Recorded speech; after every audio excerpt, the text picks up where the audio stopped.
Yeah, so it looks like misfire. I don't even think I need to take out the spark plug. Yeah, I will take coil next to it and we'll do the swap. I disconnect this one.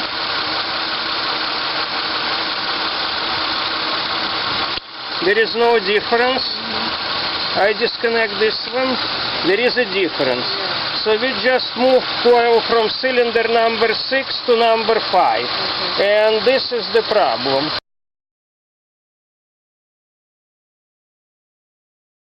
Right, so let's start it up.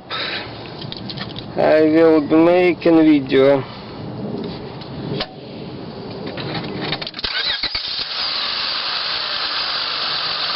Yeah, put it in gear. Okay, looks like no more shaking, so we fix it for now.